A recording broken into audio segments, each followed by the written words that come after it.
From empty shelves at grocery stores to shortages of microchips used in everything from cars to video game consoles. One thing this pandemic has shown Americans over the past few years is just how delicate the global supply chain really is. It really impacts them directly, and I think that's why people are paying more attention. Millions of products move across the world every day aboard planes, trains, and ships. But the one thing every product eventually rides on is a truck. Whether it's a CD or a candle or something very large like a grand piano, at some point in time it was probably moved in one of these things. Trucks are what deliver products to their final destination.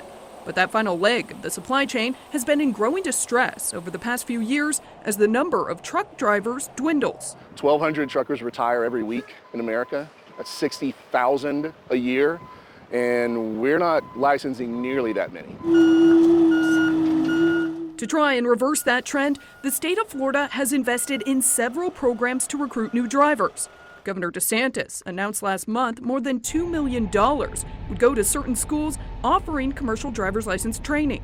The federal government also announced a new pilot program allowing 18 to 21-year-olds to drive trucks across state lines. But another program in Florida is taking it a step further, tapping into a population of workers officials say are underutilized. Former inmates. They're motivated to work, many of them, and we're helping give them skills and the ability to make that transition back to work. Trey Williams, the president and owner of Fleet Force Truck Driving School, runs one of the inmate training programs. They have been our best students that we've ever had. These folks are determined, they're grateful for the opportunity, and we find that they're extremely focused on the training. We're going to drive down this lane and go straight for that cone in front of us.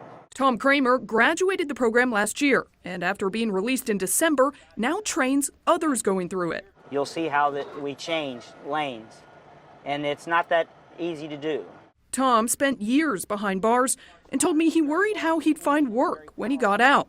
He says this program changed his life. There certainly wouldn't be the job opportunities available to me that I have now, especially at the salary that the truck driving industry and the benefits that they offer. But Trey Williams says it also offers people a flexible schedule. If you don't want to go over the road, we have literally thousands of pent-up jobs for both B and A class where you're home every single night. It's the stigma some associate with the industry that Trey says is one of its biggest obstacles to recruiting more drivers.